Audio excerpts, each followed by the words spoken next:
estamos começando aqui nosso último encontro do curso Filosofia da Praxis Global, com a professora Lia Pinheiro, da UES.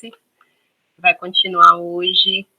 os estudos sobre o pensamento de Orlando Falsborda, especificamente sobre a sociologia popular desenvolvida por ele no aspecto da investigação ação participativa. Então, sem mais delongas, porque a gente quer aproveitar bastante aqui a Lia com a gente nesse último encontro. Lia, por favor. Bem, boa noite já, né? Eu estou olhando aqui na janela, já escureceu. Então, boa noite a todas, todos que estão hoje com a gente, no último dia do curso, dentro, né, de uma caminhada já, tratando de pensar, situar toda essa discussão em torno da filosofia da praxis, num diálogo com o Sul Global. E aí a gente vai retomar hoje algumas questões que iniciamos na segunda-feira, em relação ao pensamento e à produção teórica do Orlando Falsborda. Eu vou aqui iniciar o meu PowerPoint para a gente retomar. Né? E bem, a gente vai hoje dar continuidade trabalhando 3 categorias da obra, que estão muito presentes na vasta obra do Orlando Falsborda. Não temos condição de trabalhar todas as categorias, porque, na verdade, existem outras também que são importantes, mas eu quis destacar 3, que eu acho que são 3 que são menos trabalhadas dentro de uma discussão relacionada ao legado da teoria crítica marxiana aqui na América Latina. No caso específico do Brasil, é trabalhada em outros países latino-americanos, mas eu acho que deveríamos também colocar atenção sobre elas. E que são categorias que vão surgir, digamos que a gênese dessas categorias ela vai estar justamente a partir do estudo que ele desenvolveu, que resultou nesses 4 grandes tomos, né, sobre a história da costa dupla, né, da dupla costa colombiana. Então, por isso que eu estou aqui retomando essas 4 obras, porque é parte também de uma reflexão iniciada durante o período que Orlando Falsborda desenvolveu esses estudos, inclusive uma forma também de pesquisa muito caracterizada por uma etnografia, porque quando a gente começa a ler, e hoje eu vou trabalhar principalmente o livro 3, que vai trabalhar a categoria da resistência popular, a gente percebe como o Orlando Falsborda, ele também, na sua forma de pesquisar, na forma como ele constrói a sua narrativa também em torno aos resultados da pesquisa, a gente vê muito marcada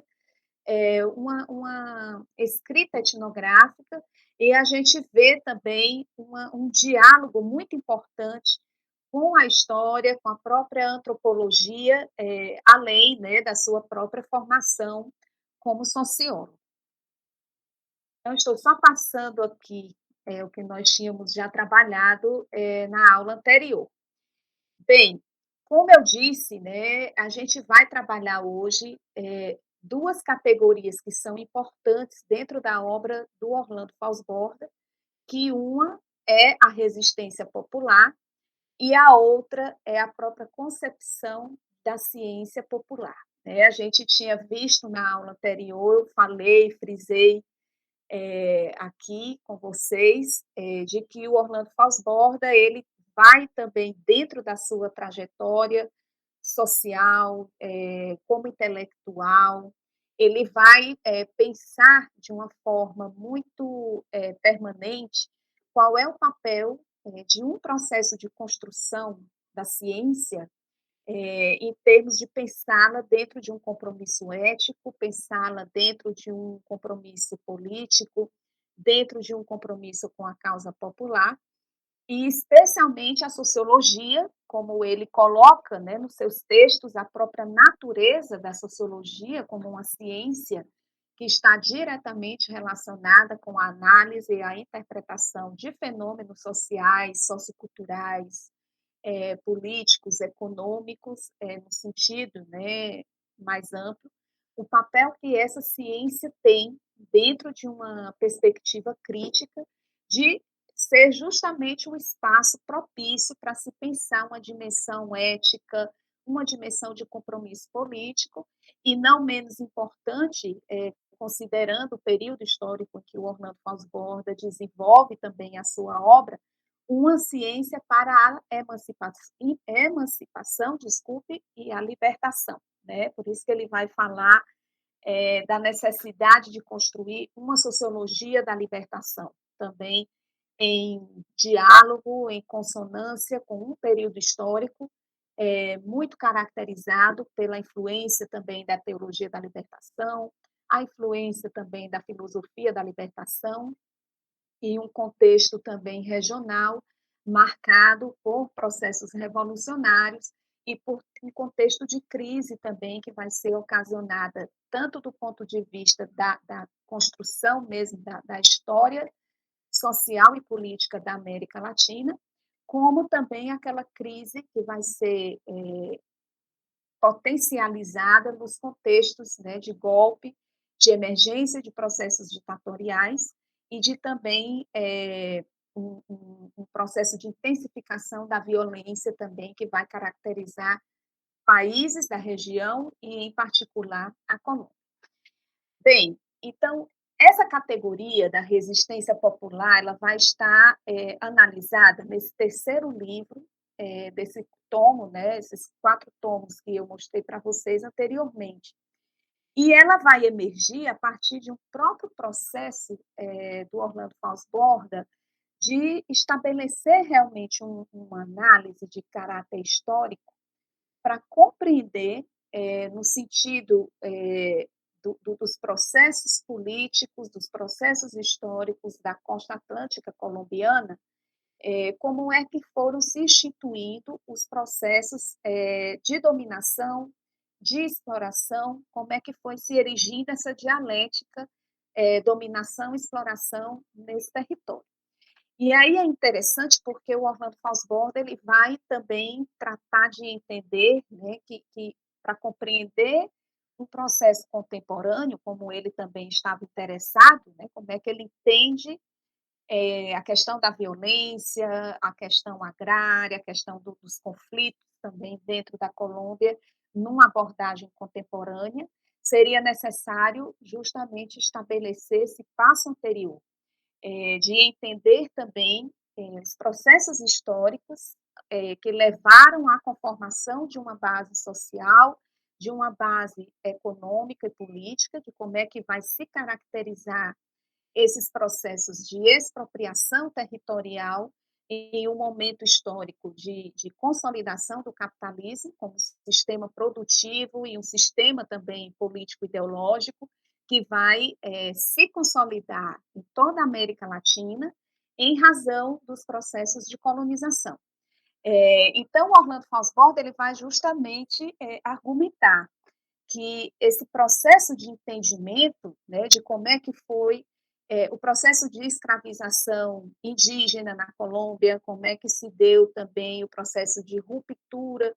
de formas comunitárias de territorialização no campo, como é que foi também se consolidando essas primeiras formas também de exploração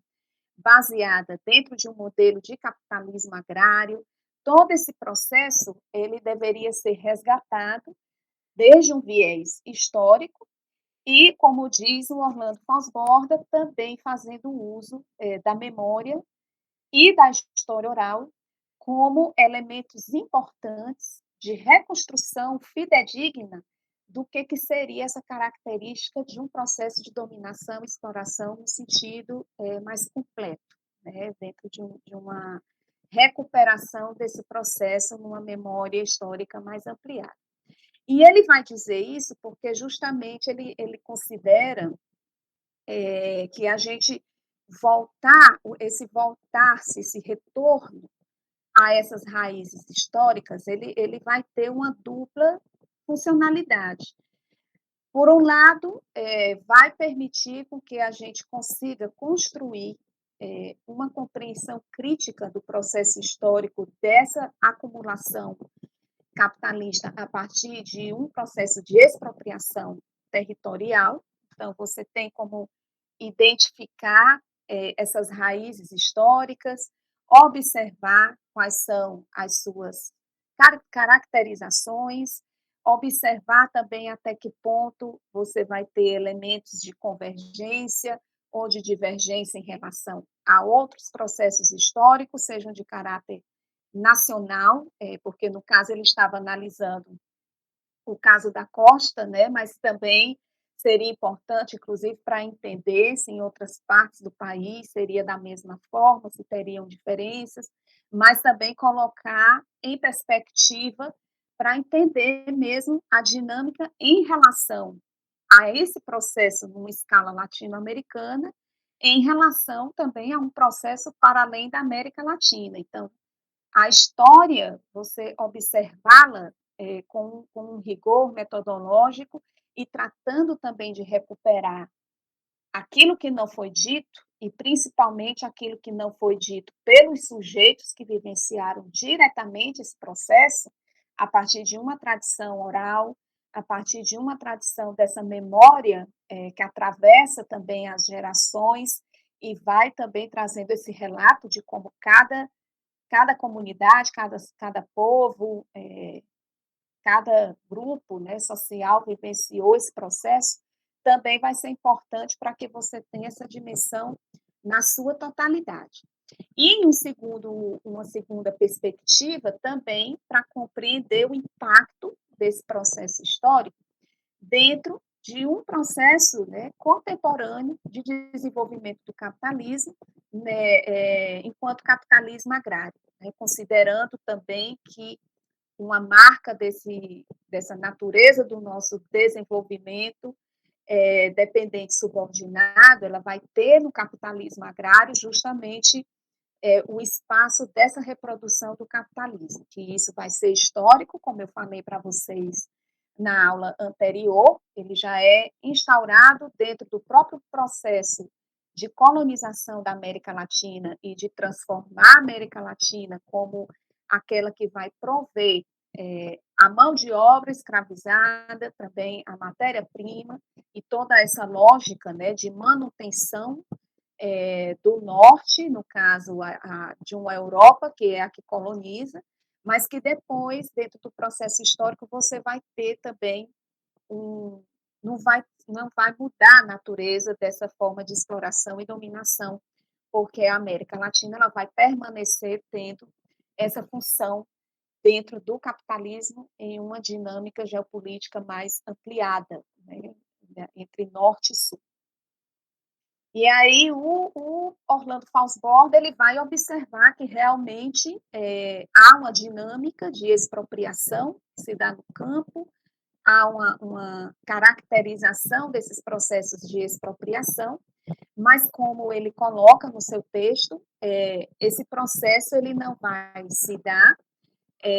sem ter uma reação, né? Sem ter também a sua contraparte, que é o próprio processo também de emergência de uma dialética da resistência frente a essa dialética da dominação. E aí ele vai tratar de entender, né, para ele, da mesma forma que ele vê essa necessidade, da mesma forma que ele vê essa necessidade, né, de compreender como é que se dá essa linha histórica de desenvolvimento do capitalismo, ele vai também observando que ela também está acompanhada por um processo também histórico de construção de uma resistência que se consolida dentro do campo popular e que vai também apresentando diferentes facetas, né? Diferentes formas também, que são formas de resistir e que podem ser caracterizadas como formas, né, populares de construir uma resistência frente a um processo maior de dominação e exploração, como era o caso do capitalismo. E para isso, o Orlando Faussbord ele vai então tratar de recuperar o processo de organização da sociedade e da cultura Sinu-Malibu, que era justamente os povos que habitavam esse território da costa momposina durante os processos de colonização, tratando justamente de compreender aí pelo século, né, 16 e 17, como é que já se dava, aliás, perdão, século 18, 17 e 18, como é que já se davam essas formas originárias de resistência que eram articuladas por esses povos. E aí, qual era o argumento que o Orlando Fosborda ele faz justamente para demonstrar a importância de recuperar, no caso, né, compreender como é que eram essas formas de organização da vida social, cultural, política do povo Sinu-Malibu, para entender também essas formas de resistência manifestas durante esse período histórico. Ele vai justamente tratar de pensar que se há um correlato contemporâneo dentro da natureza desse desenvolvimento do capitalismo que atravessa a história de 500 anos, né, da nossa região e também do próprio contexto, né, da Colômbia, desde que passa a ser colônia da Espanha até a emancipação política, vai haver também um processo semelhante em termos de resistência, e da mesma forma como dentro de uma história contemporânea você vê esse impacto e esse contínuo de uma reprodução ampliada do capitalismo, você também tem que observar como é que vai se manifestar, então, esse contínuo histórico dessa resistência já numa história recente, uma história contemporânea.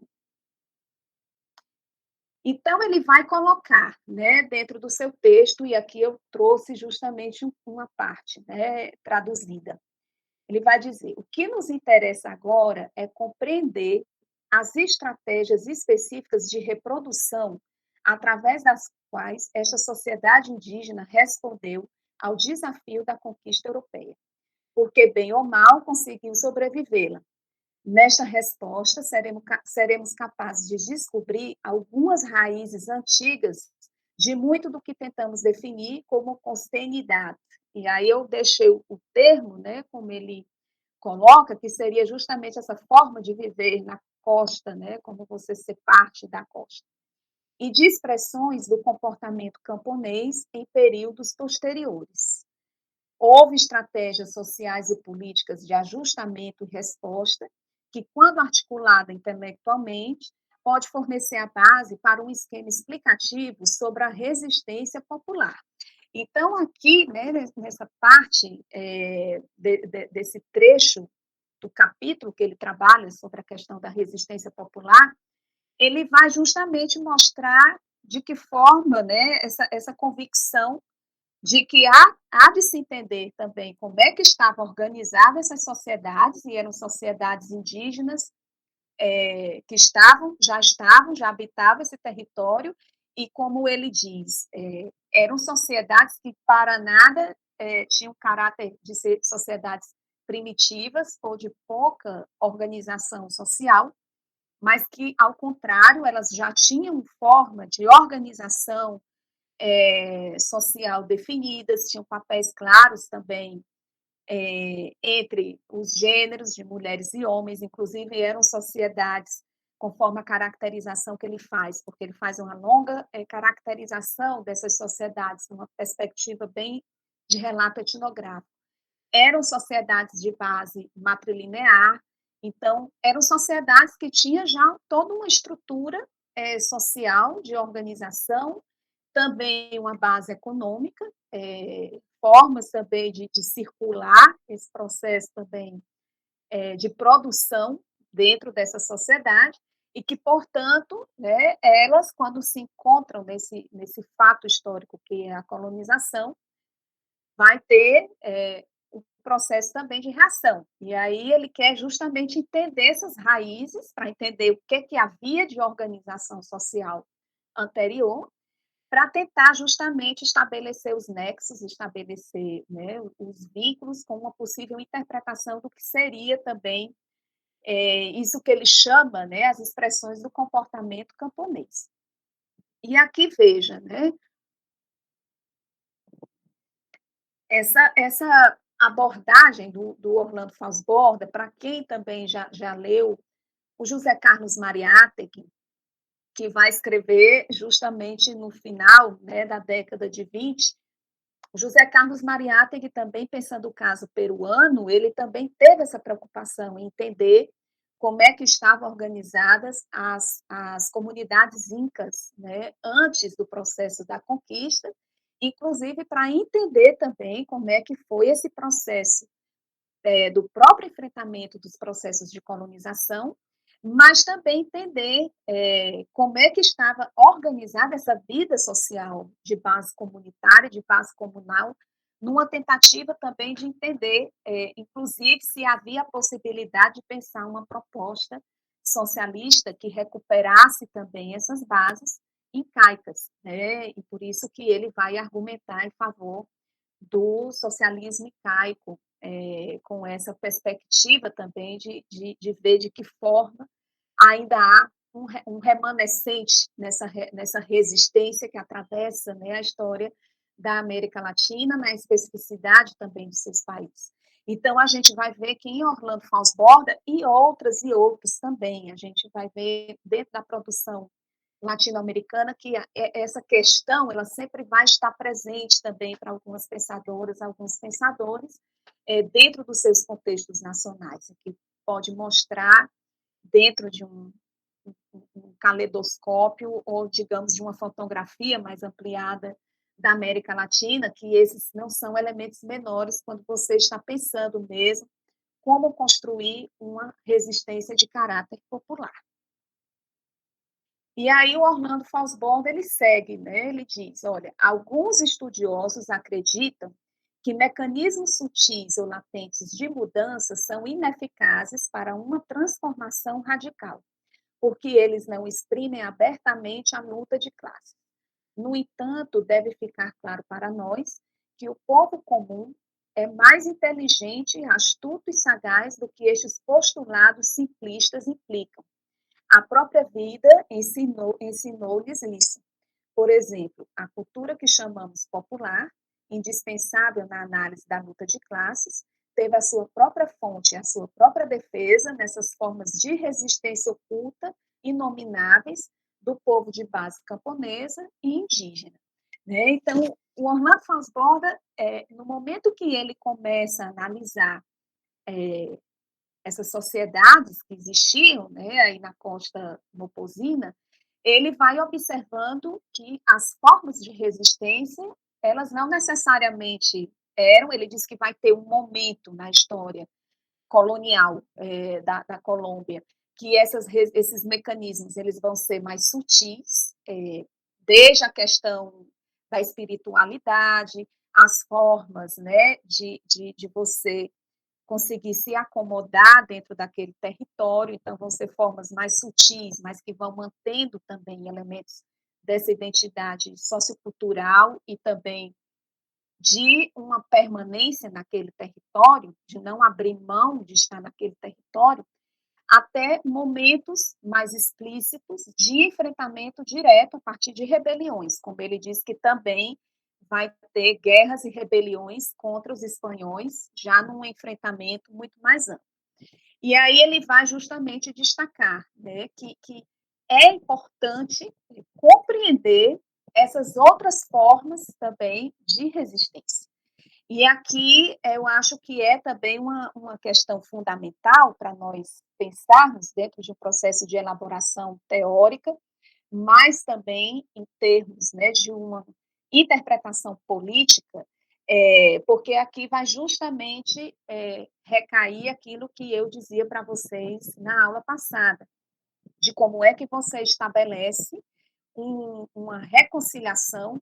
entre o que seria, né, uma base epistemológica e uma base também ontológica dentro dos processos de formação sócio-histórica que fazem com que a América Latina, os processos sociais que atravessam a América Latina como região, ele tenha outras expressões dessa resistência outras compreensões também do que se define como luta, e outras formas também de articular essa luta dentro de uma dimensão popular. E aí, no caso, quando ele estabelece essa crítica em relação aos estudiosos que pensam que essas formas sutis elas não exprimem uma luta de classe porque não vai para o enfrentamento, e aqui é importante também contextualizar que o Orlando Fausborda, aqui está a publicação é de 2002, mas digamos que essa discussão é década de 70 e 80, e a gente tem, na história recente desse período, a Revolução Cubana e a Revolução Sandinista, que foram, né, enfrentamentos mais diretos. Então, claro que se a gente vai pensar o debate teórico e político da América Latina em meados do século XX, a gente vai ter muito presente esse enfrentamento direto que culminou em processos revolucionários. Mas havia ainda também um debate nesse período de menosprezo pela a figura do indígena, inclusive o próprio José Carlos Mariátegui, ele vai justamente fazer a provocação no livro Sete Ensaios de Interpretação sobre a Realidade Peruana, de que qualquer análise crítica e de aposta de construção socialista que ignore ou menospreze a questão da terra e a questão indígena, ela não vai passar de exercícios estéreis. Né? Isso daí o Mariátegui ele já vai dizer no final da década de 20. Mas a gente vai observando, né, que como a Revolução Russa ela também era uma referência maior, né, dentro de uma escala global, esse debate, né, sobre a figura do indígena, a figura do camponês ou do campesinato também como uma categoria, ela ia ser tensionada também no debate latino-americano. Portanto, muito daquelas pessoas que participavam de uma discussão dentro do marxismo e dentro de um processo político também na América Latina, havia também essa tendência, né, de menosprezo ao potencial revolucionário indígena ou camponês. Muito embora a Revolução Cubana ela teve participação camponesa, também na Nicarágua, no México, mas mesmo assim havia ainda esses tensionamentos. Né? Então, o Orlando Fausborda ele vai, digamos, a partir do contexto colombiano, ele vai justamente também trazer à tona essa crítica e demonstrar que essa discussão do popular ela deveria ser ampliada e ela deveria ser também compreendida na sua dimensão histórica, tratando de entender também como é que foi esse processo de resistência que atravessa a história da Colômbia, né? Porque aí ele está muito atento também ao contexto colombiano. E a partir daí, como ele diz em algumas entrevistas, inclusive essa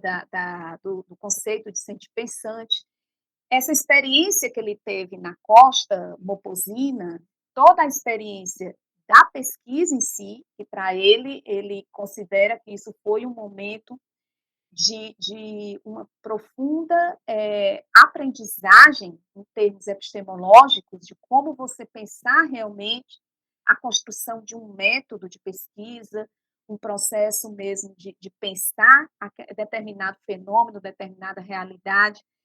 a partir também dos sujeitos que são parte desse processo, como isso transformou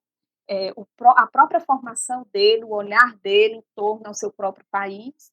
e em torno também ao que ele compreendia do que deveriam ser os postulados de uma ciência ética, de uma ciência com compromisso político, de uma ciência para a transformação social. E aí ele vai começar essa discussão,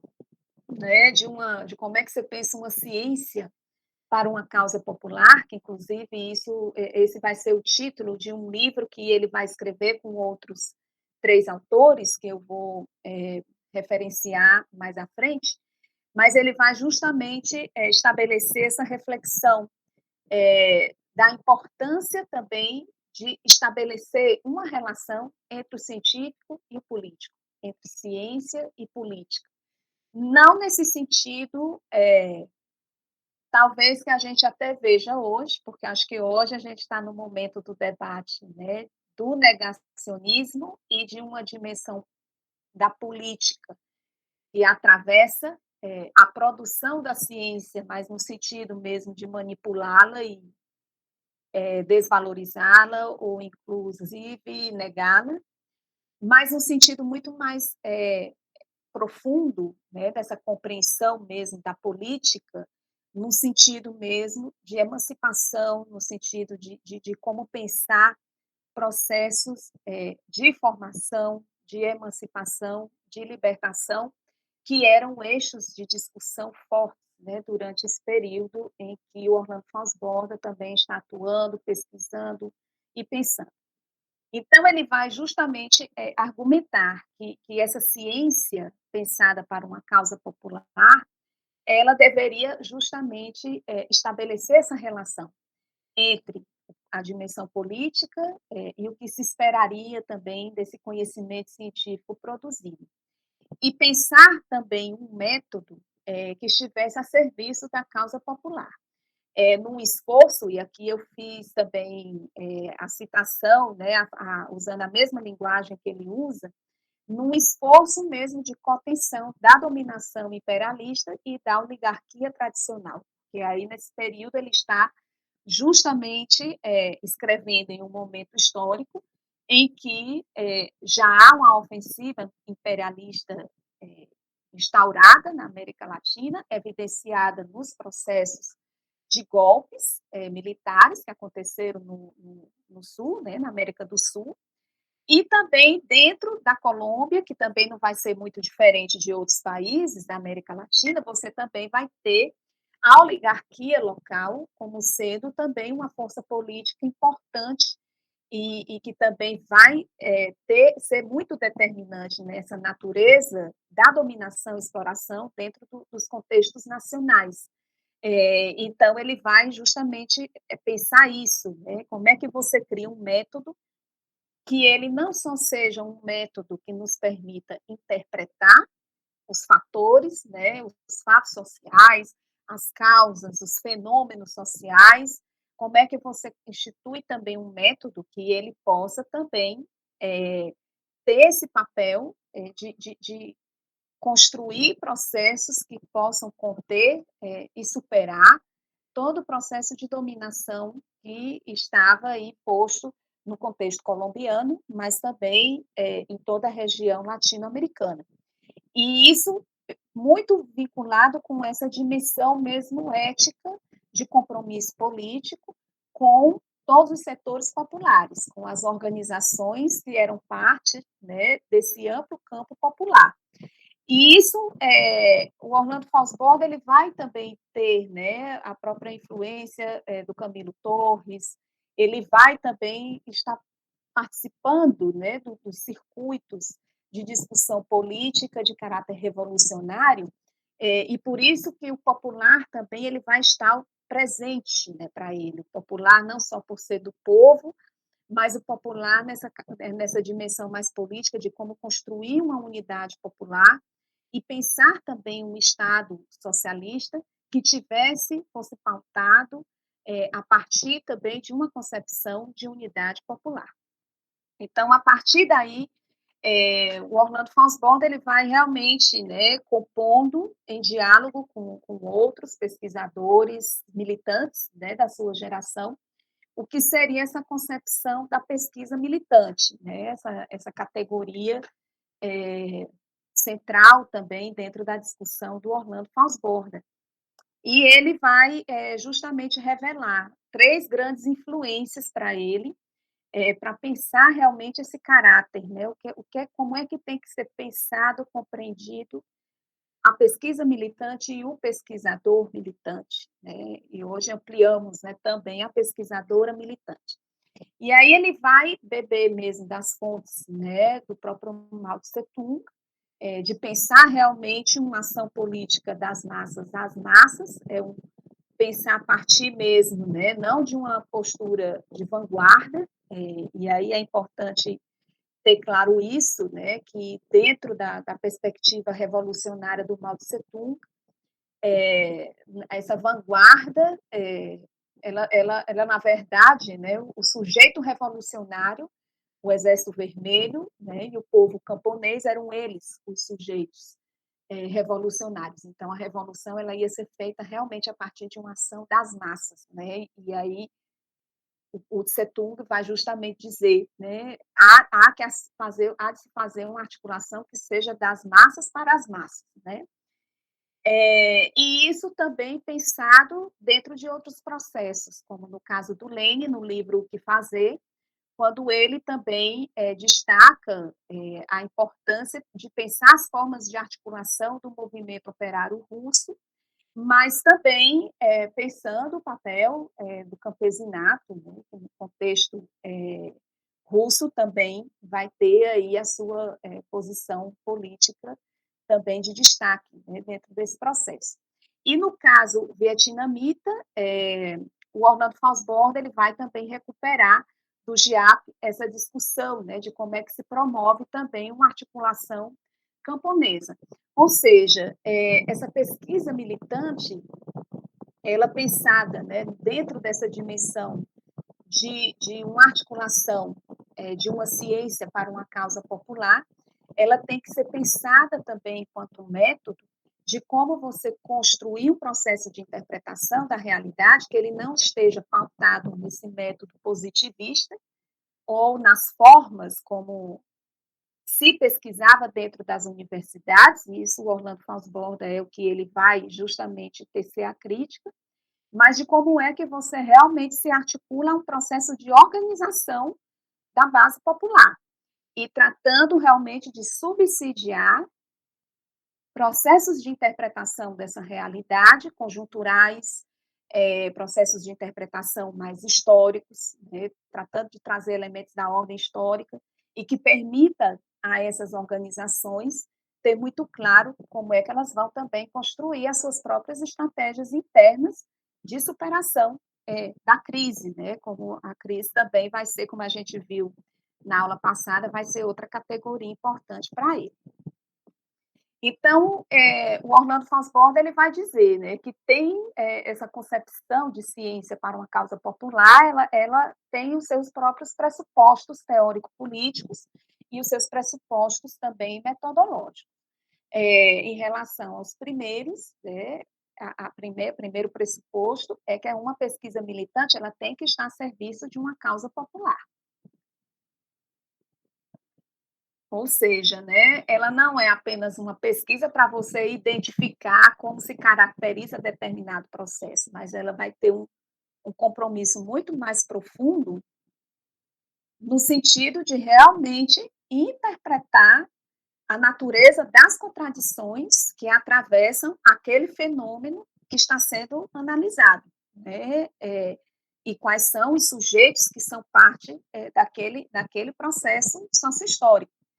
E aí ele vai fazer, dá muita ênfase nessa dimensão mesmo de uma causa popular, e ele inclusive vai caracterizar, ele diz, olha, não tem como, se eu vou fazer um estudo sobre processos de conflitos agrários em determinada comunidade, em determinada região, eu preciso também visitar sindicatos, eu preciso visitar outras organizações sociais que organizam aqueles sujeitos, eu preciso conhecer a história daquele lugar, eu preciso entender quais são as forças político-econômicas que operam historicamente dentro daquele lugar, eu preciso entender também como é que se articula um processo local com uma região mais ampliada. Então, para ele, a verdadeira pesquisa que venha realmente com essa intencionalidade, ela vai exigir do pesquisador, da pesquisadora, um compromisso político muito mais amplo. e um processo mesmo de compromisso, não em analisar um fenômeno na sua delimitação mais precisa, mas como estabelecer realmente um método, e aí fica claro que é o próprio materialismo histórico dialético como um método de análise dessa totalidade social para entendê-la numa dimensão histórica, numa dimensão de totalidade, numa dimensão dialética. Né? Então, isso para o Orlando Fosborda ele vai ser fundamental, porque aí vai justamente tratar de reconstruir um processo histórico que permita realmente um olhar muito mais ampliado em torno ao fenômeno que está sendo estudado. Né? Esse é o fenômeno da violência, da forma de reprodução do capitalismo, de como é que se dão também a conformação das forças políticas, como é que se dá o processo das resistências, mas que ele seja pensado mesmo em uma escala histórica. E que esse conhecimento produzido ele tem que estar vinculado a uma dimensão de ação, e no caso uma ação política, já que é para uma causa popular. Né? E aqui é justamente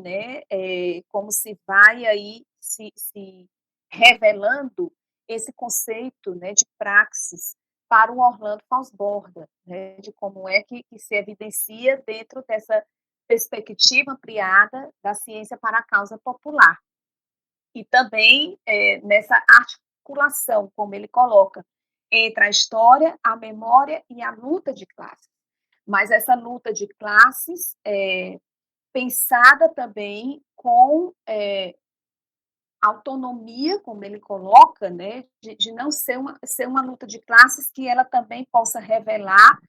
como é a concepção e como são as expressões dessa luta de classe em contextos como o contexto colombiano, né, que é o caso analisado por ele. Dentro dessa compreensão de que essa dimensão da luta de classes, para que seja compreendida numa perspectiva colombiana, numa perspectiva latino-americana, ela tem que estar atrelada a essa compreensão crítica de quais são as raízes históricas das contradições que atravessam a nossa formação sociohistórica. Né? Então, aqui o Orlando Fosborda ele vai enfatizar isso, né? Que não é uma mera cópia teórica de um modelo teórico, de um esquema teórico. É importante justamente compreender que essa luta de classes ela vai ter a sua expressão, levando em consideração também o que são as especificidades de um processo sociohistórico que é diferente, ele pode se relacionar dialeticamente, mas ele vai ter temporalidades diferentes, ele vai ter sujeitos diferentes, e isso deve ser compreendido também quando nós nos dedicamos a analisar essa dimensão das nossas contradições. E dentro de uma dimensão ética da pesquisa, como também um pressuposto teórico-político fundamental de como é que a sua pesquisa ela é devolvida para aqueles sujeitos com os quais você trabalhou. De que forma a pesquisa ela consegue apontar e também desenvolver possibilidades que possam ser incorporadas a essa estratégia de resistência, no sentido também de enfrentamento e no sentido de superação dessas contradições. Em relação aos pressupostos metodológicos da ciência para a causa popular. Então, o Orlando Fosborda, e aqui eu estou trazendo desse livro, Causa Popular, Ciência Popular, que na verdade é uma autoria mais ampliada, eles vão justamente argumentar que há um caráter inseparável da metodologia e de quem está pesquisando. Não tem como eu pensar um método de pesquisa que tenha como pressuposto teórico-político a ciência popular para uma causa popular, e eu também não ser parte desse processo dentro da forma como eu vou colocar em movimento esse método, essa metodologia, de estudo e análise e ação, né, finalmente. Porque eu tenho que articular, essa dimensão da teoria e da prática, não tem como eu só analisar teoricamente ou eu só ir para uma prática esvaziada, né, de uma análise crítica, de um estudo minucioso para uma prática, emancipatória. E que essa metodologia, ela também não pode, ser separada, ela tem que estar associada aos grupos sociais com os quais você trabalha, né. Então, ele na própria ele vai aprender isso com as comunidades costenhas, da costa atlântica colombiana, aí é onde ele tem o seu grande aprendizado, né, e não tem como você é inseparável essa relação, até porque também você vai compreendendo as expressões de resistência, de luta cotidianas que esses grupos, constroem, exercem, e as suas articulações históricas também, pensando que essa resistência ela atravessa, né, o tempo e ela se faz presente também na nossa história contemporânea. E aí o Orlando Fosborda, né, ele vai também pensar que você pensar um método e uma o método, você tem já uma abordagem, né, mais ampliada, mas o caso da metodologia, ela pode também variar de acordo com a correlação de forças que você vai encontrar ali. E no caso, né, da Colômbia, essa correlação de forças, ela vai ser dada pela própria complexidade, né, da violência que se vive também, no país. Então você também tem que compreender como é que estão dispostas aí essas forças políticas, essa conjuntura nacional, para você também entender como é que você, consegue transitar nesse diálogo com os grupos e com esse compromisso ético, né. E sempre pensada, como ele disse, a partir de uma estratégia de mudança, de transformação social. E aí o Orlando Fosborda ele vai colocar, né, que essa metodologia, na verdade, é o que ele chama a metodologia da contradição e a teoria do conflito, que na verdade, como ele diz, não é algo que ele inventou, mas que é já parte do que já vem de um acúmulo teórico, de um acúmulo, político, epistêmico, ontológico, da própria, teoria crítica marxiana, né, que não tem como você pensar a realidade social não compreendendo-a a partir de uma teoria do conflito, que é entender que estamos permanentemente num processo de conflito de classes, né, a luta de classes, ela é a revelação desse antagonismo, dessas contradições, por isso que o conflito, ele vai ser, a categoria que vai abarcar esse sentido, né, da compreensão do que representa o antagonismo de classe e a luta de classe. E a contradição, a metodologia da contradição, compreendida também nessa relação com o próprio materialismo histórico dialético, como um método também que vai permitir esse movimento de pensar também essa totalidade da contradição, mas pensá-la também dentro da sua especificidade e nessa dialética que opera entre os diferentes sujeitos, né, que fazem com que, embora a gente tenha a situação de dominação, a gente tem também a situação de resistência, portanto, também de potencial revolucionário. E aí o Orlando Fosborda com os outros, né, o Vitor Bonilla, o Gonçalo Castillo, o Arturo Libreiros, que esse trecho e também, esses fundamentos, esses pressupostos eu tirei desse livro, Causa Popular, Ciência Popular, de 72, então debate aí da década de 70. Eles irão argumentar que essa fundamentação de um pressuposto teórico, político e também metodológico para pensar essa concepção científica, ela vai ter implicações no próprio processo, né, de desenvolvimento do conhecimento científico, do ponto de vista também da sua elaboração teórica, e vai ter implicações mais amplas também do ponto de vista político. Mas aqui, em relação às implicações científicas e teóricas, eles irão argumentar que essa ciência, esses postulados de uma ciência para a causa popular, ele tem que ser produto do movimento histórico e como uma ciência que se torna revolucionária quando deixa de ser doutrinária, né? E aqui também há novamente, né, essa crítica também desse período histórico, da tendência também de transformar a teoria em algo engessado ou algo dogmático ou doutrinário, que também atravessou alguns processos também do amplo debate das esquerdas, né, na América Latina. E aqui eles continuam. Por outro lado, não se faz aqui nenhum cálculo nem cópia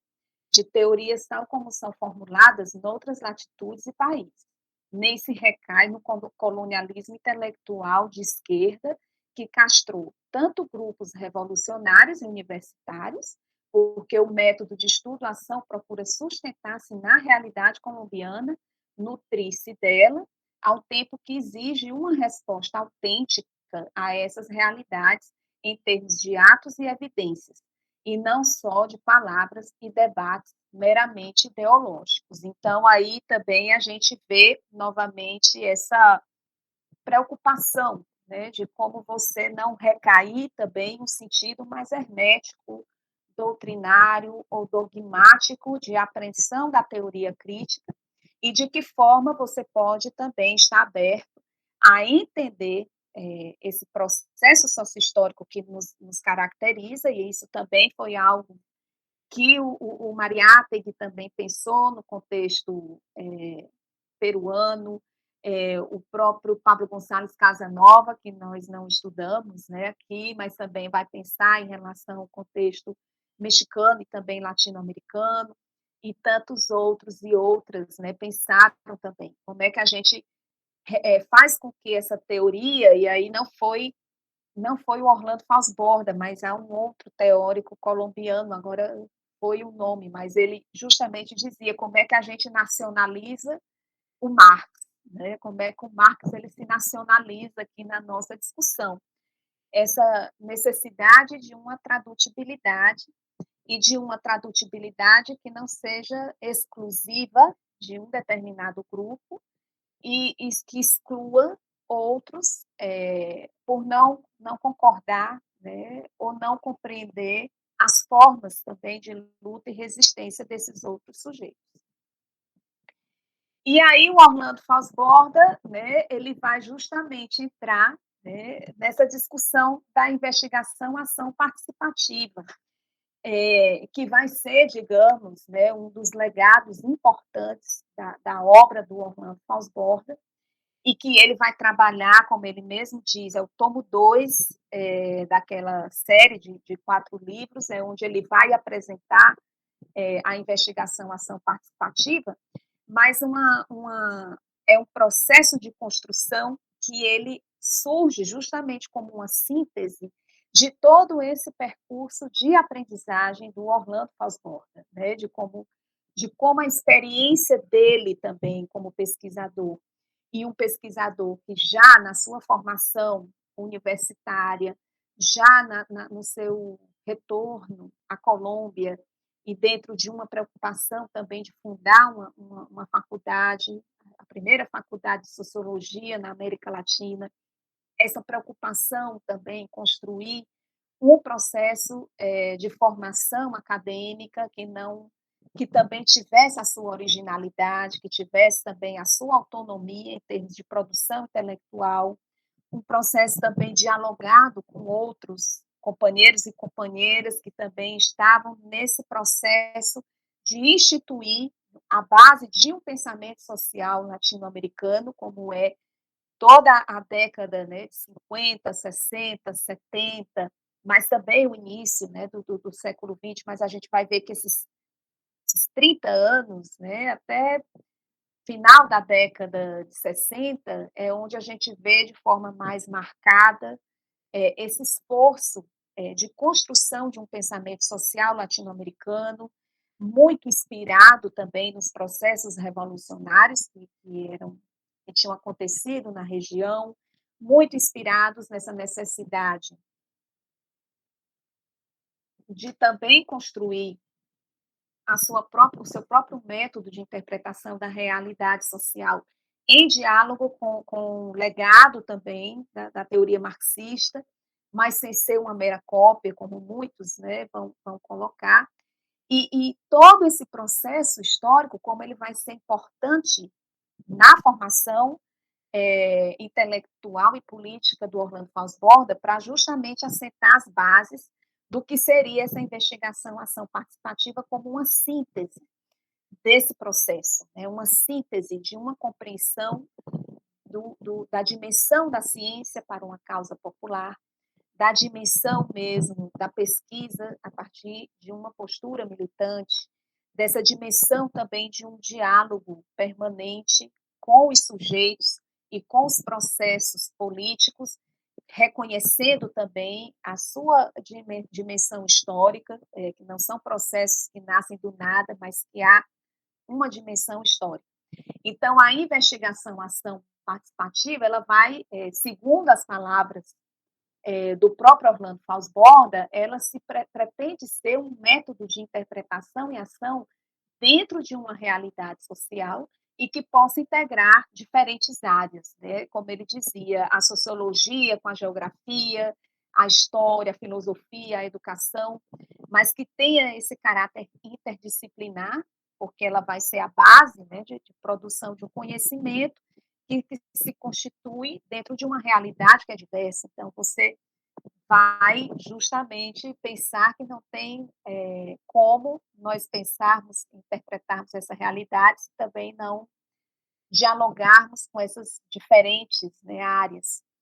que seja nutrida pelos postulados da ciência para uma causa popular, que são esses postulados, né, esses pressupostos teórico-políticos e também metodológicos que eu apresentei anteriormente, né, eles vão justamente ser trazidos para dentro, né, dessa concepção, que seja capaz de recuperar e reinterpretar a história das lutas populares. E isso daqui é um elemento também muito importante dentro da produção teórica do Orlando Fausto Borda. Como nós reconstruímos esse processo histórico das nossas lutas nos nossos países, ou como o estudo que ele fez das revoluções inconclusas e por que elas são inconclusas, de nós entendermos realmente essa história, tanto no sentido de compreender as suas raízes e identificar nela o que caracterizaria uma dimensão popular dentro da nossa formação sociohistórica, como também aprender delas, né, para o caso daquelas lutas exitosas, aprender também quais são as características dessa resistência, como é que elas se manifestaram de forma direta ou indireta, mas também aprender dos erros, né, no sentido das falhas estratégicas, as falhas das táticas, entendendo também dentro de um contexto histórico, das contradições que o atravessam, para justamente tratar de compreender, né, no sentido histórico, nas suas articulações contemporâneas, e pensar a partir daí quais seriam, né, possíveis passos para avançar. E não menos importante esse processo de valorizar nossas próprias raízes e cultura, no sentido também de valorizar essa resistência popular, né? E aqui eu acho que, trazendo para a discussão de hoje, século XXI, dentro, né, de um processo de profunda crise, nós estamos hoje vivendo não só uma crise pandêmica, né, uma crise de saúde pública, mas essa crise de saúde pública, ela evidencia, né, a pandemia ela está evidenciando que nós estamos vivendo uma crise profunda econômica, que já vem de muito tempo, mas uma crise político-ideológica também, porque hoje a gente está também no momento em que essa unidade popular tem sido, né, o grande desafio para a região latino-americana e principalmente em contextos de golpe político, né, e de retorno das direitas e de direitas cada vez mais conservadoras e mais violentas, né? O Orlando Fonsborda, quando ele traz essa discussão dessa importância também da valorização das raízes e da cultura, ele vai lembrar justamente nessa questão do menosprezo que se tem pela resistência camponesa e indígena.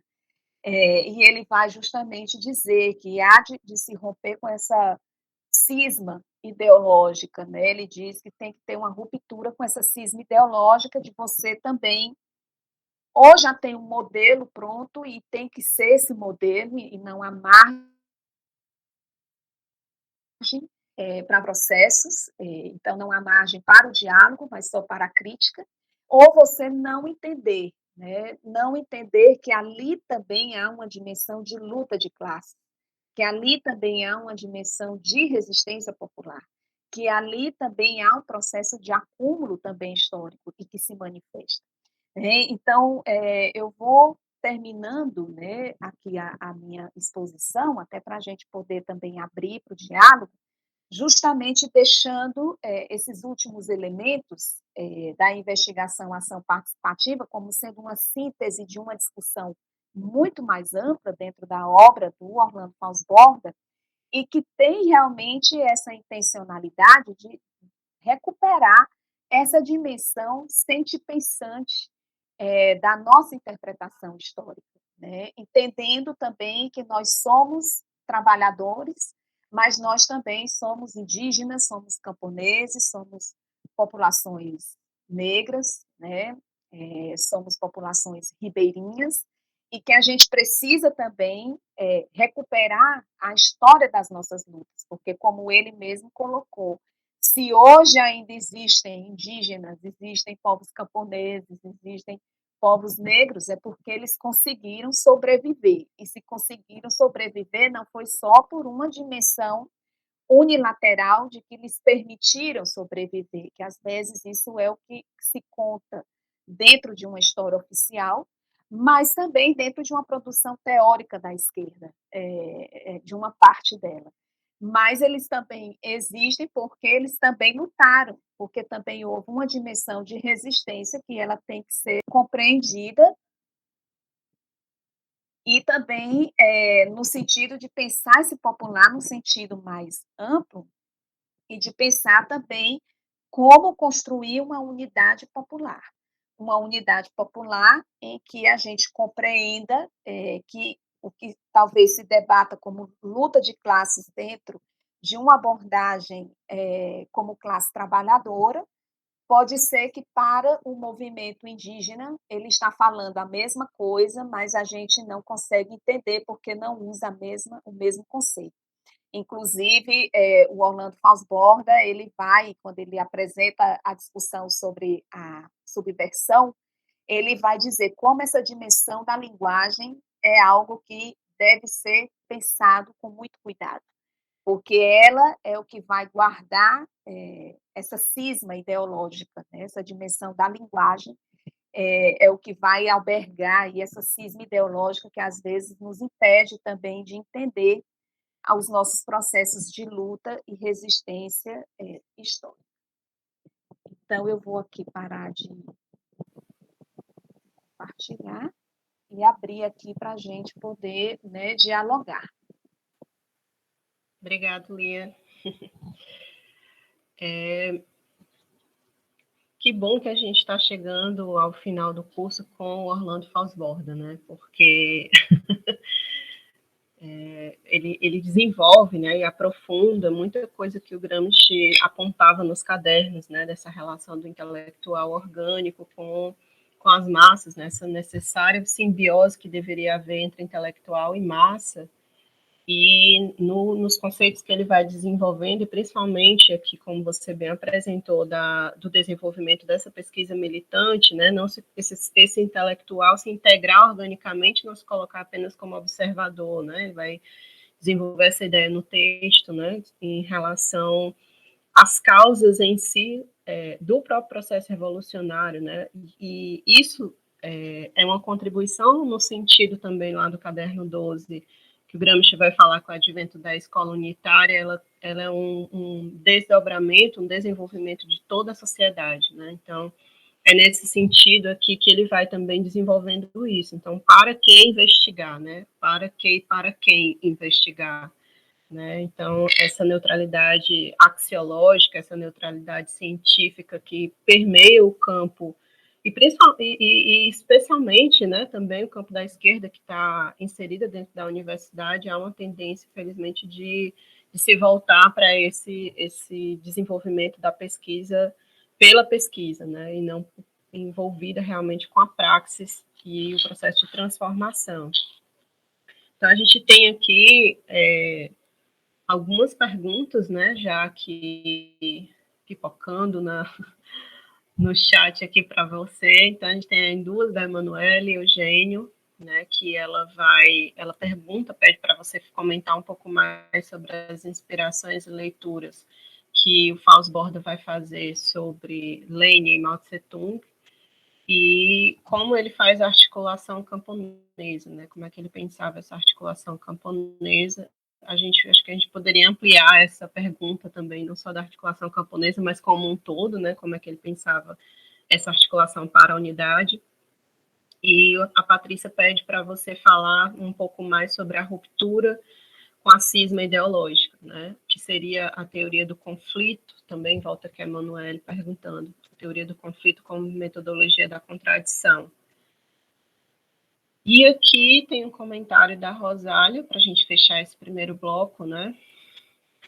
Ela elogiando aqui que foi a melhor escolha para a gente poder concluir o curso, né? E que está aprendendo muito com a aula de hoje e que esse pensamento, né, se torne uma atuação também para o desenvolvimento da ciência atuando em conjunto. Então, enquanto você responde esse bloco, continua aberto aqui no chat para quem quiser colocar mais questões. Certo. Eu vou começar aqui em relação a essa questão, né, da influência do Lenin e do Mao Tse Tung. O Orlando Fausto Borda, no livro, tanto no Ciência Popular, Causa Popular, como também no tomo 3, né, da História da Costa Colombiana, ele vai falar, né, do sentido de que pensar essa ciência numa perspectiva militante, ela tem que estar associada também às ideias de Lenin, de Mao Tse Tung e do GEAP, mas ele não, digamos, ele não aprofunda, né, no sentido dele também fazer uma releitura. Agora, claro, a gente, né, tem que justamente entender, então aí é o momento onde a gente também vai compreender esse debate também político, esse debate teórico, desses revolucionários que também produziram, né, uma teoria revolucionária. E aí, no caso, principalmente do Mao Tse Tung, é interessante a gente observar, porque o caso chinês, ele vai ser um caso emblemático de compreensão dessa dimensão revolucionária dos camponeses, né, do potencial revolucionário dos camponeses no contexto prévio, né, à Revolução Chinesa. E aí, quando a gente vai estudar um pouco, né, os processos das revoluções latino-americanas, e a gente vê processos como o caso da Revolução Cubana e também da Revolução Sandinista, quando Cuba fez já o seu processo revolucionário, no início teve um pouco de tensões em relação à Rússia, porque a Rússia também queria impor essa dimensão do proletariado urbano como sujeito revolucionário, e principalmente o Che, né, o Fidel também, mas principalmente o Che, vai pensar que essa perspectiva, né, que alcançou de compreensão da China, de que os camponeses eles são sujeitos revolucionários, vai ser a mesma que vai ser adotada, né, no contexto cubano. E aí a gente observa isso tanto no momento prévio de organização do processo revolucionário, como depois também toda a articulação campo e cidade dentro do processo de construção do socialismo em Cuba, né. E aí o Orlando Fausborda, ele pensando, por exemplo, o caso colombiano, embora ele não desenvolva nesses textos, e aí eu vou aqui deixar claro, eu não li o conjunto de todas as obras, vocês viram que são mais de 40 livros, né, eu disse para vocês na aula passada, e também livros que a gente não tem acesso a todos, né? Infelizmente, são poucos os livros que a gente consegue ter acesso fora do Brasil e de obras que já estão esgotadas, então valeria a pena um estudo para rastrear. Eu acho que vai ter alguma discussão mais elaborada nesse sentido, acredito eu, e valeria a pena, né? Também para quem tiver interesse em estudar no processo mais aprofundado, identificar também como é que entra essa leitura do Mao Tse Tung, do Giap, do Lenin, dentro, né, da própria obra do Orlando Fausborda. Mas o Orlando Fausborda ele vai também estabelecer essa articulação não só indígena, articulação indígena, camponesa e negra. Ele vai identificar nesse rastreio, né, histórico, de quando ele vai tratar de entender historicamente como é que foram os processos de resistência, ele vai justamente identificar que tanto os indígenas construíram as suas estratégias de resistência popular, a população afro-colombiana, em contexto, né, de escravidão, mas também depois nos contextos também de pessoas livres, e os camponeses também. E por isso que ele vai dizer, olha, aqui tem várias expressões explícitas, implícitas, que revelam uma resistência popular, e que, inclusive, a gente observa na história contemporânea com os camponeses que elas estão aí, a gente vê essas expressões ainda hoje, e que isso revela que se eles chegaram até hoje é porque teve alguns elementos que realmente tiveram êxito e que a gente precisa fortalecer, potencializar, né? Então, ele também vai pensar essa raiz indígena, negra e camponesa como sendo também essa raiz que articula o popular dentro, né, do contexto colombiano, mas também no contexto peruano, porque ele também vai dialogar com Mariátegui, há trechos também da obra dele que ele também cita o próprio José Carlos Mariátegui. E, claro, aí pensando, né, a gente precisa articular politicamente. Então, fazer a formação política, né, e aí a gente tem que também participar nos processos de organização política e desenvolver uma ciência que ela também seja parte desse processo de formação e para uma ação transformadora. Inclusive, durante um tempo, ele participou também de círculos de formação política, de movimentos camponeses também na Colômbia. O próprio processo, né, da investigação ação participativa, ele também nasce em um contexto regional, com esse ímpeto, esse desejo profundo de também participar em processos de formação, desde processos, né? E aí foram vários, assim, muita gente se envolveu na Colômbia, em outros países, desde processos de alfabetização até processos de formação política. Tem um livro que foi publicado pela Expressão Popular, ai meu Deus, agora eu esqueci, é do Omar Cabeças. Aí eu não lembro agora o nome do livro, mas eu lembro o nome do autor, que vai retratar também como é que foi esse processo durante o momento prévio à Revolução na Nicarágua, como eles também participaram ativamente de processos de formação junto aos camponeses também na montanha, né?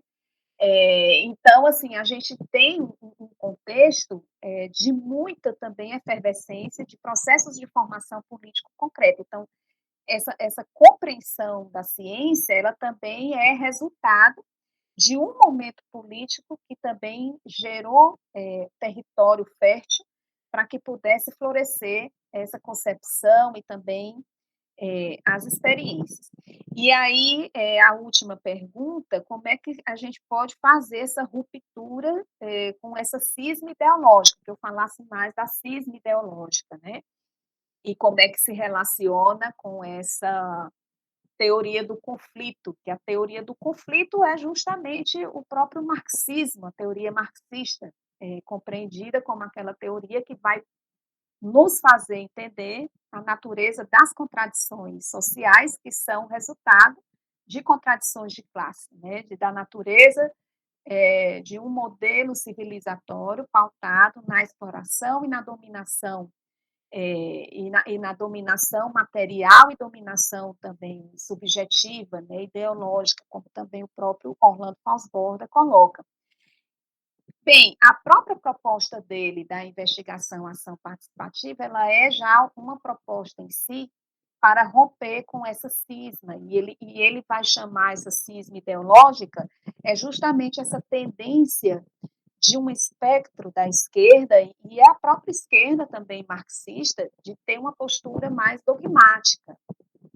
de que o sujeito revolucionário é o proletariado urbano, por exemplo. E isso tem sido manifestado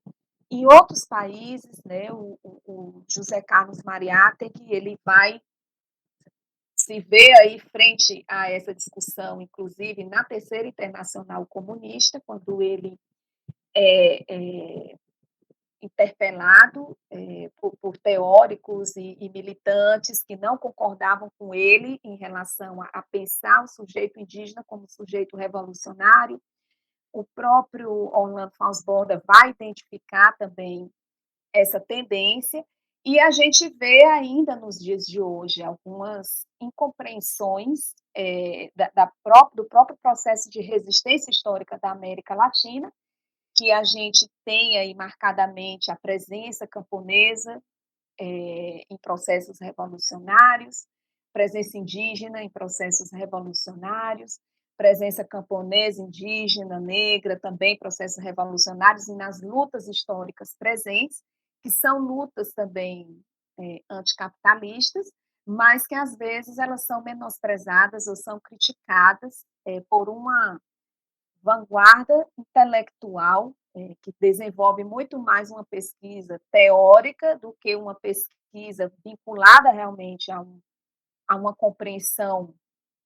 prática e situada e pensada também dentro de um processo histórico do que nós somos, e que às vezes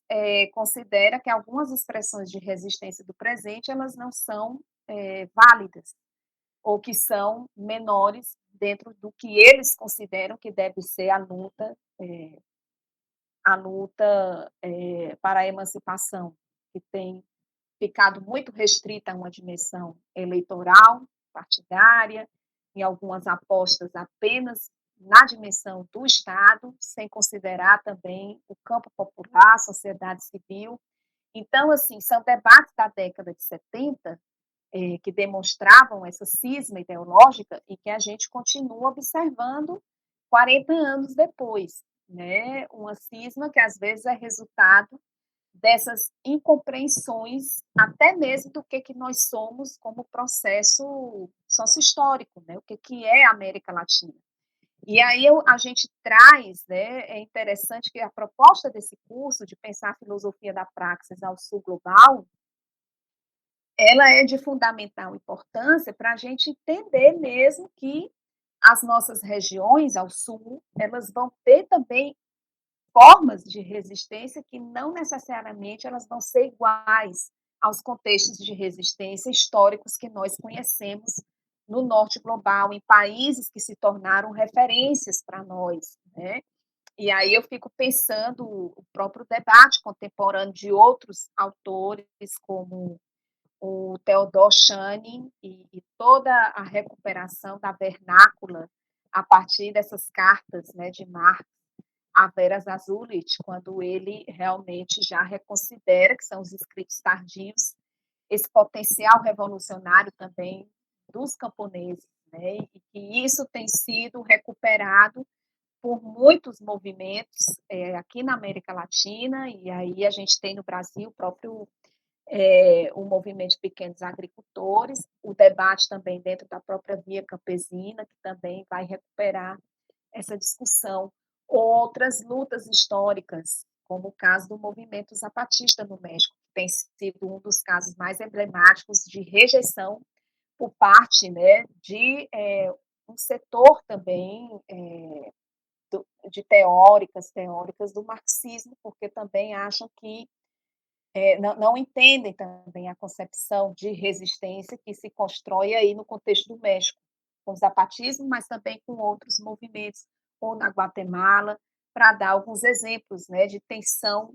e que vão ser mais fortes, principalmente naqueles países onde há uma presença maior na cena pública de movimentos indígenas e de movimentos camponeses. Aí, como eu disse, Guatemala, o México, a Bolívia, o Peru, Equador e a própria Colômbia, porque tem também uma presença negra, indígena e camponesa também muito forte dentro da Colômbia, a gente vai ver que esses tensionamentos de ordem teórica eles vão ser manifestados a partir dessa cisma ideológica. Penso que dialoguei aí com as perguntas, Joel. Obrigada, Lia. Tem mais algumas questões aqui, né? Inclusive, acho que bem relacionada com o que você já vinha desenvolvendo na sua fala, que é essa questão dominante, né, dessa herança, dessa racionalidade humanista burguesa, que ainda permeia o nosso pensamento, inclusive, né, dentro desse campo da perspectiva da filosofia da praxis, e que, na medida que a gente vai se apropriando dessas outras concepções, desses outros processos, a gente vai se questionando, né, e percebendo como há uma herança muito forte dessa racionalidade e desse humanismo burguês ainda permeando a forma como a gente vê, né, interpreta e concebe a realidade.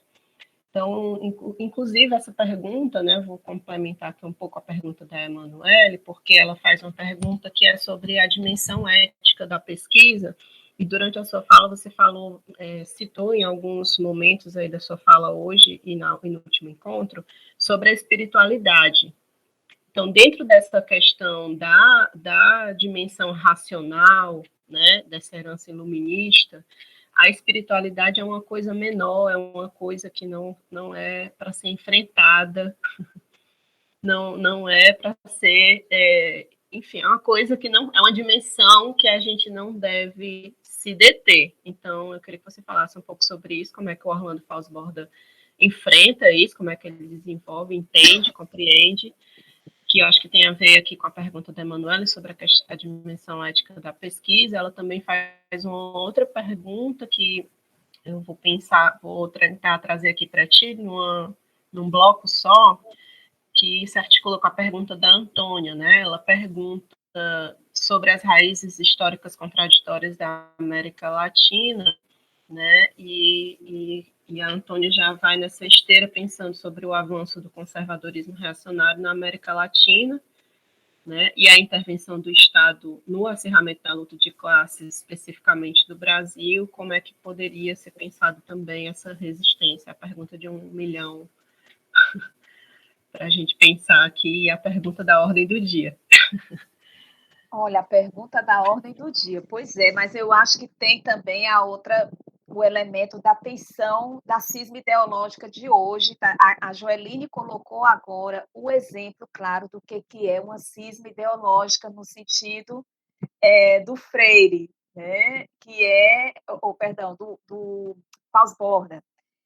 que é essa discussão da ancestralidade. Aí é o exemplo de uma cisma ideológica,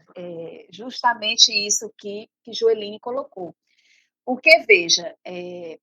hoje a gente tem na América Latina um grande tensionamento que está posto entre a teoria marxiana e a teoria decolonial. Aqui já temos, né, essa questão posta, já tem pelo menos 20 anos, mínimo, que já há essa tensão, e também atravessadas, e essa discussão da ancestralidade e da espiritualidade como sendo uma das dimensões de debate, de reivindicação da teoria decolonial, porque a produção teórica também parte muito dessa dimensão da vida humana, e de cisma ideológica por parte dos marxistas, de achar que isso é infantilismo, ou você está aí reduzindo o problema, né, o problema histórico, essa crise que nós vivemos historicamente. E aí eu sempre penso que é um terreno que a gente tem que ter muito cuidado, porque seguindo aí o Orlando Faussbord, é por isso que eu gosto muito dele, se a gente vai olhar essas raízes históricas, nós não passamos a existir apenas de 1492 ou de 1500 para nós aqui no Brasil. E às vezes, né, dentro da forma como a história é contada, dentro de uma abordagem de alguns marxismos, eu não vou dizer, né, que isso é do marxismo, eu acho que o erro não é do Marx, eu acho que o Marx ele foi muito sofisticado de, inclusive, entender muitas coisas relacionadas a isso, mas os usos de Marx dentro de uma postura dogmática e hermética e, às vezes, sem colocar em movimento, a história, como se a história só existe a partir de 1500 para cá, e para trás não existia nada. Ou a história só existe no momento que se assentam as bases do capitalismo, ou da Revolução Industrial na Inglaterra, aí sim nós passamos a existir. E isso é uma coisa grave, é algo muito grave, porque nós tínhamos sociedades que existiam antes, civilizações, civilizações, a gente tinha civilizações com ordenamentos muito bem estabelecidos, com uma organização política, com organização social, com organização espiritual, com sistemas também de dominação, e aí dentro do feminismo, inclusive, a gente tem contribuições interessantes de feministas decoloniais, inclusive, quando dizem que o patriarcado existia de antes, inclusive as feministas marxistas também, né? Dizem, olha, são 5.000 anos que o patriarcado existe, né? Mas que vão analisar essas relações de poder nessas sociedades anteriores ao capitalismo, né? Que o Marx também fez uma caracterização. Mas quando chega para nós, é como se não existe esse para trás, é só a partir do que nós nos tornamos como Estados nacionais. E aí, claro que se você demarca a história a partir desses moldes, de um Estado-nação que é pautado dentro de um direito positivo, dentro de uma ciência positivista, dentro de todo um marco eurocentrado, porque aí é a Europa que institui também a base de um pensamento social e político, e dentro de um processo que ele em si, como foram as colonizações, ele já foi epistemicida e ele já teve realmente como intuito matar e soterrar qualquer outra forma de organização social e de pensamento que não fosse igual à Europa, então, se você avala isso, você não vai entender essa dimensão da ancestralidade como ela é construída dentro do debate indígena da América Latina. Porque essa ancestralidade, essas espiritualidades, e isso não é só uma retórica, um recurso retórico, quando a gente vai estudar, e isso tem sido feito por muitos intelectuais indígenas, quando você estuda, por exemplo, a dimensão da língua, muitas línguas indígenas que já vão revelando também uma base filosófica de pensamento. Sociedades como a sociedade maia, que tinha todas já um alto nível de desenvolvimento científico, em termos de astrologia, em termos da posição do zero,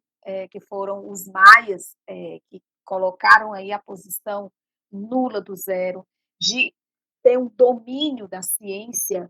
nessa relação com os astros, e aí no caso do Peru, quando você vai a Machu Picchu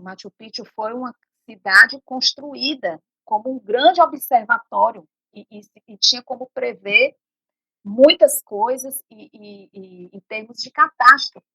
Os maias, o seu próprio sistema de calendários, eles poderiam prever eclipses, e outros fenômenos da natureza não sei quantos mil anos antes. Então, a gente está lidando com essa ancestralidade, ela não é um sinônimo de religião, e às vezes se traduz grosseiramente como se a espiritualidade ela fosse só uma forma de religião, quando não é. A ancestralidade debatida a partir do movimento indígena e também agora a partir do movimento negro, que também tem entrado com muita força nessa discussão, ela tem relação com uma forma de vida, uma forma de organização das relações. E aí a Rosa Luxemburgo, para mim, foi uma das que conseguiu entender isso dentro, né, da discussão do marxismo, quando ela vai teorizar sobre a reprodução ampliada do capitalismo, como é que ela acontece, ela vai justamente dizer isso. Ela diz, olha, o capitalismo, ele para se reproduzir, ele vai ter que chegar em outros territórios. E ele vai justamente tentar aniquilar, usando da violência, essas formas de vida que são parte dessas economias naturais. Ela denominou dessa forma. Mas essas economias naturais eram justamente essas formas de organização que já eram muito complexas e que existia, assim, a gente estuda aqui na América Latina, mas vai existir na África, vai existir na Ásia também, né? A gente vai vendo, quando começa a conhecer também algumas experiências da África, algumas experiências da Ásia, a gente vê que também vão ter os seus correlatos. Então, essa ancestralidade, ela era muito mais profunda, porque ela articulava uma forma de organização social que era muito mais de matriz comunal, uma forma de compreensão da natureza em que ela não era uma forma antropocêntrica, o ser humano ele era um elemento mais dentro de uma compreensão muito mais ampla da natureza, de relação também com seres vivos, seres não vivos, com o cosmos, numa relação binária, de equilíbrio. Então, você vai ter aí uma base de pensamento epistemológica e ontológica que é muito sofisticada. E hoje, quando a gente olha as grandes lutas que estão sendo articuladas na América Latina, principalmente essas lutas em defesa dos territórios, lutas contra as mineradoras, luta contra as hidrelétricas, as eólicas, o próprio agronegócio, e que são articulados pelo movimento, os diferentes movimentos indígenas, você consegue ver como, dentro de uma reivindicação política, eles trazem à tona todo esse legado de mais de 500 anos que acompanha esse processo histórico, de por que a gente vai impedir a entrada de uma empresa mineradora dentro do nosso território. Isso foi o que aconteceu dentro do território zapatista no México, quando o Tratado de Livre Comércio das Américas, firmado, né, entre Estados Unidos, Canadá e México, autorizava a Nestlé e a Coca-Cola entrar e levar a água todinha dos rios. E eles disseram, não, a gente vai aqui fazer o levantamento armado e não entram nos nossos territórios. Se entra, é passando por cima do cadáver da gente. E estão lá, já são quase 30 anos, né? Ou outras experiências que não são uma forma de resistência armada, como o caso dos zapatistas, mas que já impediram entradas de mineradoras canadenses, por exemplo. No México também. E aí, se Orlando Falsborda fosse vivo hoje, ele iria lá para o México e ele ia pensar nos anos que ele esteve na costa Mocosina e ele ia dizer, olha aqui, você tem alguns tipos de resistência. Um é mais radical, a outra usa de outras formas, mas as duas estão estabelecendo uma luta comum, que é contra a forma de reprodução do capitalismo dentro dos seus territórios. Só que isso não necessariamente se chega à mesma conclusão dentro de um determinado debate que acompanha algumas esquerdas, que não conseguem entender que se trata também de formas de luta de luta de classe, que não necessariamente vão fazer aposta no Estado, nesse modelo também que estão chamando, que é fazer, porque também o que nós estamos vivendo hoje também não é a forma que o Gramsci, o Lenin ou o Marx pensaram de como é que você disputa o Estado. Não é elegendo e esse sistema aí de eleger dentro de um pacto, né, de classe. Também não era. Então, Marx fosse vivo, ele dizer isso daí também não foi a minha proposta teórico-revolucionária. Não foi isso aí, não. Vocês estão interpretando assim, mas está errado. Né? Então, assim, essa ancestralidade, Joeline, ela é justamente um elemento que hoje tem provocado essa cisma ideológica dentro de algumas abordagens do marxismo, e aqui na América Latina a gente vê que em outros países a gente tem teóricas e teóricos do marxismo que conseguiram já superar essa cisma ideológica e já estão tratando de compreender, do ponto de vista teórico e também político, o papel do movimento indígena, o papel dos camponeses na América Latina. Mas aqui no Brasil a gente ainda tem muita dificuldade nessa compreensão. Eu acho que no conjunto dos países latino-americanos, o Brasil é onde a cisma ideológica ela está mais arraigada e onde há maior dificuldade de entender também essa existência de outros sujeitos também que não são só o trabalhador, né, a classe trabalhadora no sentido mesmo próprio, né, do termo.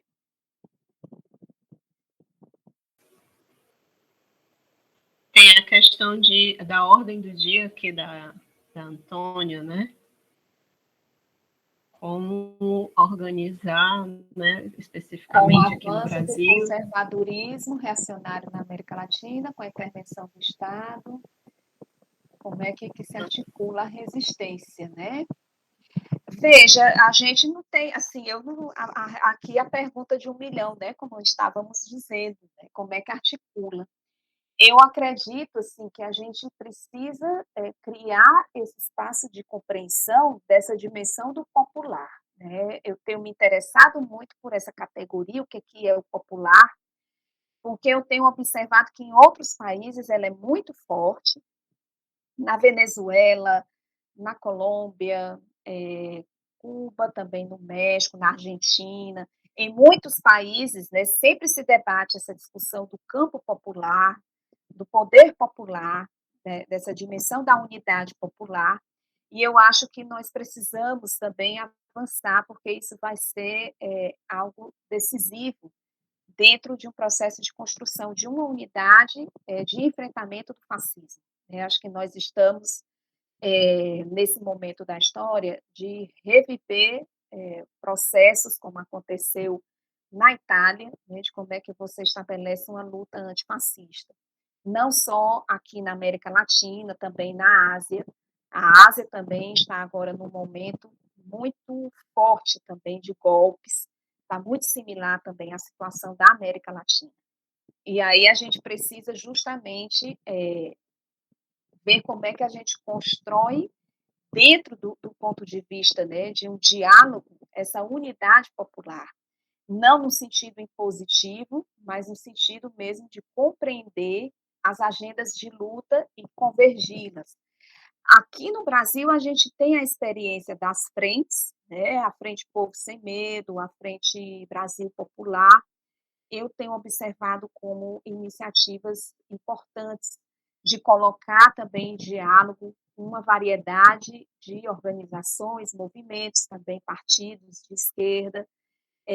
nessa tentativa de construir uma unidade. Não é fácil, não é fácil, porque a nossa heterogeneidade também é muito forte. O René Zavaleta, que é outro teórico marxista boliviano, ele também vai dizer isso, né, que as nossas sociedades, esse caráter tão heterogêneo da sociedade latino-americana, ele gera também uma dificuldade para o Estado, em termos de conseguir fazer essa totalização homogeneizadora, e gera também um desafio em termos, né, de sociedade civil, de como é que você articula uma luta de caráter amplo, né, popular.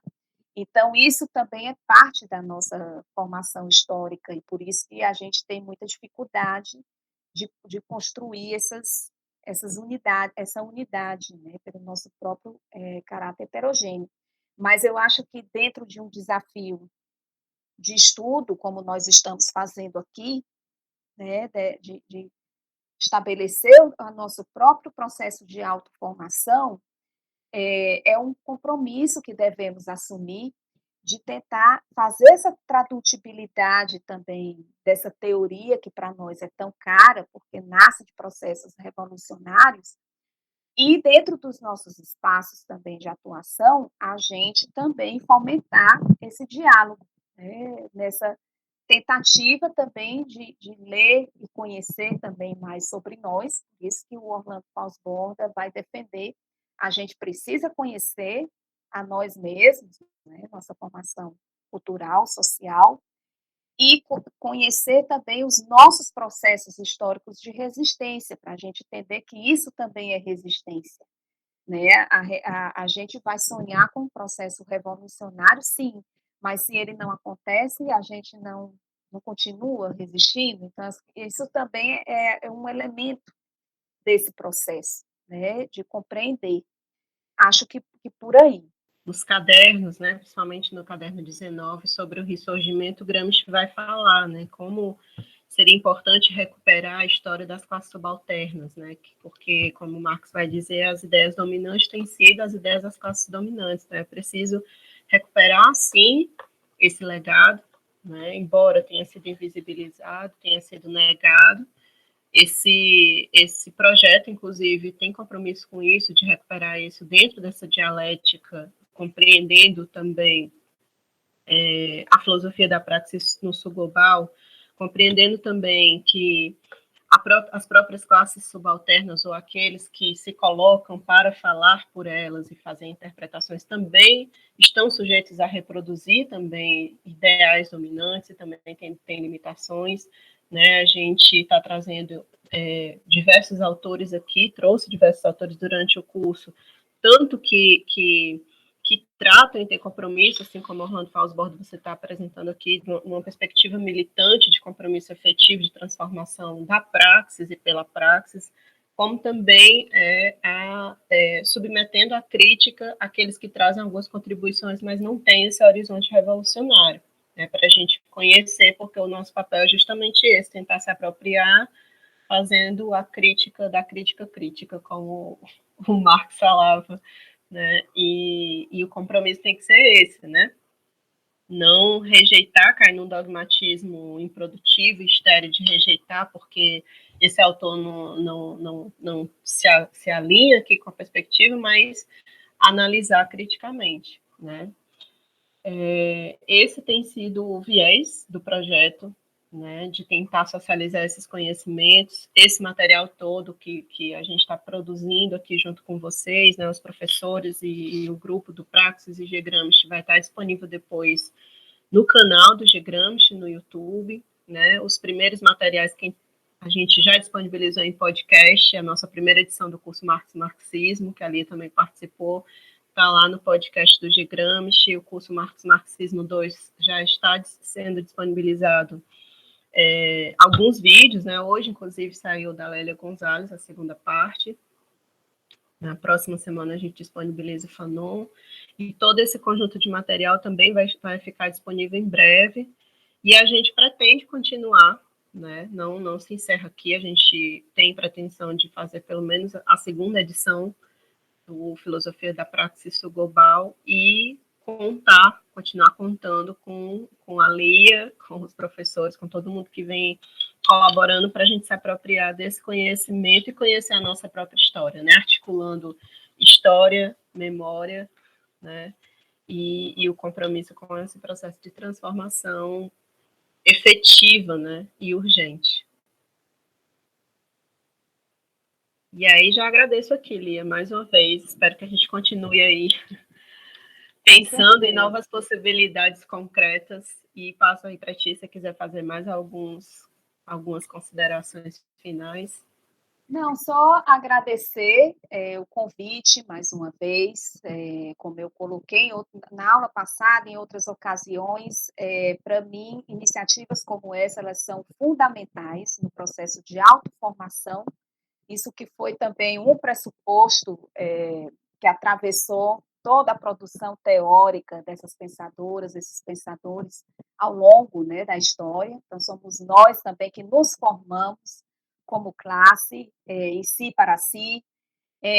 tratando de entender os grandes debates de época. Então, isso também a gente precisa se apropriar dos grandes debates, leitura de autores, autoras, porque Marx, no seu momento, ele dialogou também com aqueles autores, aqueles teóricos com os quais ele não concordava, mas ele leu, estudou, justamente para compreender e construir também o seu posicionamento numa perspectiva também de fundamentação, né, com fundamentação teórica. Então, acho que isso é um desafio também para nós. Ao mesmo tempo, peço desculpas se ficou alguma limitação, esses são autores que nós também estamos estudando, então, o processo de estudo ele também é próprio, de ler as obras, encontrar as obras, entender as obras, e dentro de um momento que a gente, né, quem dera a gente pudesse viver só para estudar,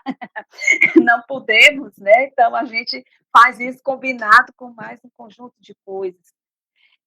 Mas a aula de apresentação do Orlando Fosbota foi mais no sentido, né, de apresentar,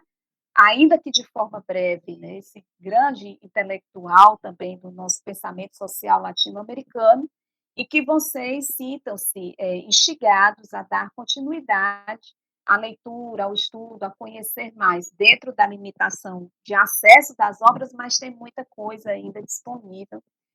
nas redes sociais, aí no mundo virtual. Mais uma vez, muito obrigada. Eu que agradeço e aqui vou fazer uma coisa que eu sempre esqueço, porque para mim a nossa visão aqui, como não é aquela visão de buscar likes, então eu sempre esqueço de pedir para o pessoal curtir a nossa página, curtir o Instagram e se inscrever no nosso canal para acompanhar o material que a gente está disponibilizando nesse intuito de compartilhar e possibilitar o acesso a todo esse conhecimento que está sendo aqui produzido nessa lógica de socialização do conhecimento. Tá? Então é isso. Obrigado mais uma vez a todas e todos que participaram, chegaram aqui até o fim, né, dessa jornada e até a próxima edição. Boa noite, tchau, tchau, tchau.